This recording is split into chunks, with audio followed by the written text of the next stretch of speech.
Hello guys, welcome back to our channel. সকালবেলায় আজকে ঘুম থেকে উঠেই চলে গেছিলাম ঘর গোছাতে।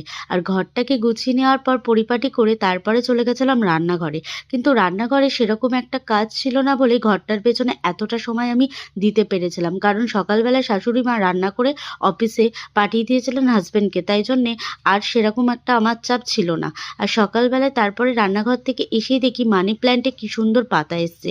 কিন্তু পাতাগুলো দেখে আমার মনটা পুরো ভরে যায়। আর এইদিকে দেখি নয়নতারা গাছটার পুরো পাতা ঝরে পড়েছে। এদিকে মনটাও খারাপ হয়ে যায়। কিন্তু কি করা যাবে, শীতকাল তো চলে এসছে, তার জন্য হয়তো নয়নতারা গাছের পাতাগুলো বা অন্যান্য গাছের পাতাগুলো পেকে পড়ে যাচ্ছে। আর এইদিকে আমার এই বারান্দার ছোট্ট বাগানটা দেখতে আমার বেশ ভালো লাগে। তাই প্রত্যেকদিন আমি এদের পরিচর্যা করি। তারপর একটু বেলা গড়াতেই দেখি চলে এলো আমার স্টুডেন্টরা। কারণ স্টুডেন্টদের পড়া ছিল আজকে সকালবেলায়, যেহেতু আজকে শুক্রবার আমি সকালবেলাটাই পড়াই। কিন্তু এইদিকে দেখো, এই বাচ্চাটাকে চশমা পরে এসছে। সে কিন্তু চশমা পরে আমার কাছে পড়তে আসে না, কারণ সে এসছে তার দিওয়ালির পর থেকে জয় বাংলা হয়েছিল। তাই জন্য সে চশমা পরেই আমার কাছে পড়তে এসছে। তারপর আমি চলে গেছিলাম একটু বাপের বাড়িতে। বাপের বাড়িতে যাওয়ার পর একটু আজকে ভেবেছিলাম বিরিয়ানি রান্না করব।